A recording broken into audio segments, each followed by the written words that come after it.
Bwenkoma mu mmotoka ne nsangako missed call mukaaga zaali ssaawa 2:05 ne mukubira nengaba wali wandoope anti batera nnyo okundoopa ewe badde bandoopayo olwamukubira nengamba oliwa nemugamba ndi waka nenga jangu mangu nnyo wano ku lediyo wayita eddakiika 10 nga Kalangwa emmotoka emukubye musanga mu ddwaliro Kayunga muyolayolawo ambulance esoose tutuuse ku petrol station eya Shero amafuta gagaana ovaayo mu kyuma nyomba ne driver muga lwaki ojja kugana agobwerera agama tugende Kalangwa alina amafuta n'akyusa ntugendayo ne tuteekamu amafuta ne tuvuga ambulance distance ya kilomita 2 ambulance nefa driver nangamba inaye sibe motoka nemugamba ate driver mmembera motulio siba motoka nangana gusi nawo li driver ja motoka eganye omuliro ninyako omuliro tegukola ki guganyi nemugamba linya ko wale simpulire nge motoka teresinga ba driver bagezaako bejjeko ekikwa kino kyentandiso bakyuzinga ne bakubira ambulance yali ekangulumira kati bwe tuyite eri eno neddama akaliro nga kavuga speed 10 nembagamba wadde kali speed 10 tugende nako eri wenaatusanga ne tutambula distance ya kilomita nazo nga 6 eri neetuuka ne tuvuga Kalangwa naye nayina mesuubi yali asobola okufunya okugulu kuno okwa kkono kwe yali afunye nnyo ng'akufunya bw'ati ng'agalamidde naye ng'akukomyawo n'akufunya ne mato omutono akyalinamu kasensi nga nakumaaso ndabako ebiddugavu kale ebyo bimu ku byabadde mu lumbe oyo mukulu Augustine ye muganda wa Kalangwa basigaddewo babiri babadde bazaala baana 3 kati yasigaddewo oyo n'omwami omulala. Okay. Kakati omukulu oyo mu nsonga ze mulimu ensonga z'ensaba ng'eggwanga tulizeefumintirizeeko bulungi lwa nsonga nti Kalangwa yagenze era tajja kuddamu kubeerawo wabula ebimu ku byali mu kugenda kwe ebimu ku bintu ebyogerwako naye nga byogerwako mu maloboozi amakalangufu bye bintu bye tubuusa amaaso olw'ensonga nti tulina ebirowoozo nti ffe tuyinza obutafuna kusoomozebwa kufaanaganako bwe kutyo. Ekisooka omuntu yenna asobola okukola ebyobugagga nga bwakola ki nga bwayagala omuntu omugagga afaanaganako n'omuntu azimbye ekikomera ye neyegalira ekyalo ne kisigala nga tekirina security naye nga yalina ki olunaku ababbi lwe bajja ku kyalo okwo osobola okuba nga kituufu oli mu kikomera naye nawe oyinza obutawona so kitukakatako okumakinga sure nti wadde olina ekikomera ku makaago naye n'ekyalo we bayita meeting z'ekyalo eza security beerayo lwansonga nti osobola okuva mu nyumba yo ng'oli safe ababbi ne bakusalirako wa mu kkubo lwaki ngamba bwe ntyo ti Kalangwa bw'otunuulira byabadde akoze kyandibadde kizibu okufuna haataataaka ng'ali mu maka ge n'abulwa ambulance erimu amafuta n'abulwa ambulance ennamu emuvuga n'emutwala mu ddwaliro mu kaseera akatuufu era eyo ye sisitimu y'obulamu obuteeketeeka obuki obulungi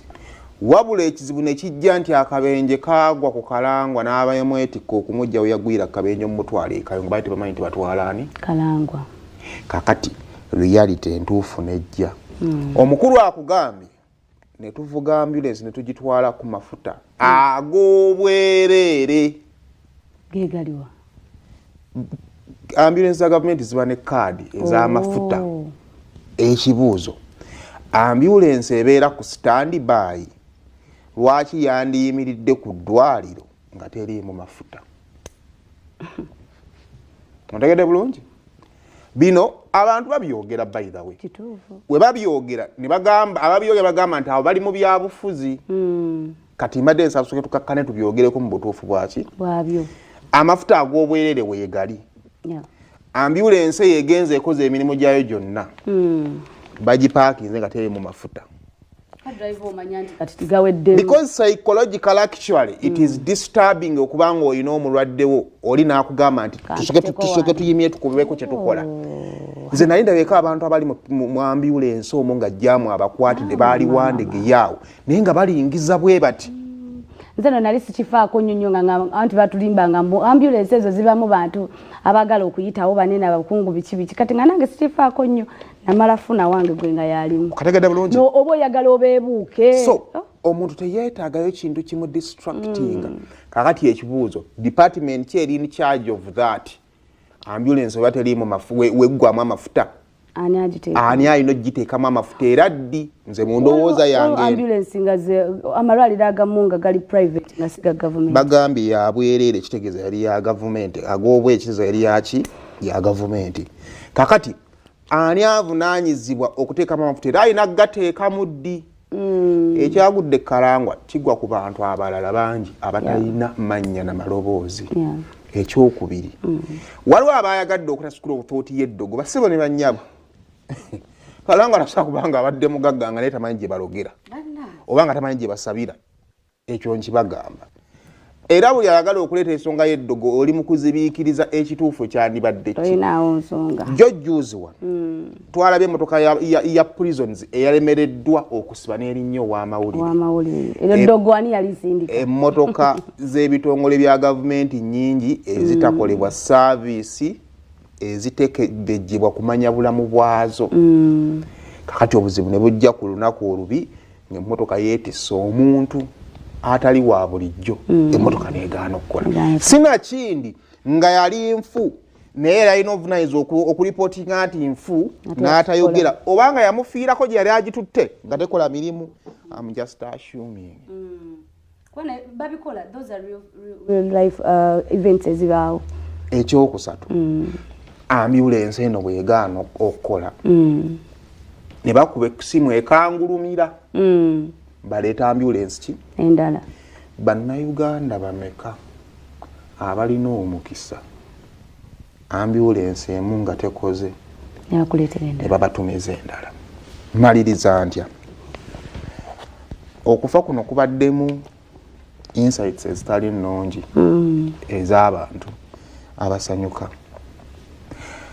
buli bw'obeera nga gwakutte kino buvunaanyizibwa bw'abo abali mu gavumenti okitegeera buli bw'okwata essuubi ly'abannansi liddamu mmwe abalina onaku pulezidenti yakutte bayibuli n'alayira buli kimu n'enkuba twekwasa ye nti enkuba egaanye okutonnya Museveni takyatuwakka kuba mirimu Museveni wadde ng'olumu it is out of their control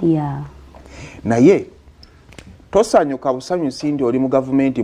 mwafunye obuyinza njagala omanye nti okukwata obuyinza buvunaanyizibwa kati abantu olumu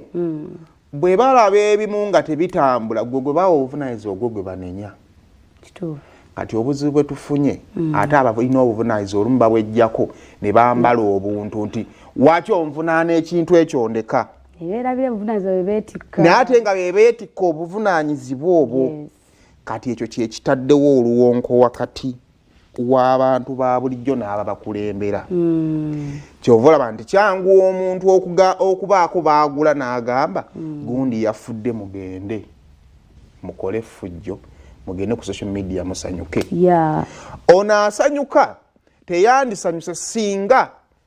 talina bibuuzo byabadde awulira nti tebiddibbwamu buki bulungi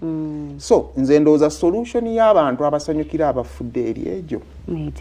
twetikka obuvunaanyizibwa bwaffe fe abaatwala obuyinza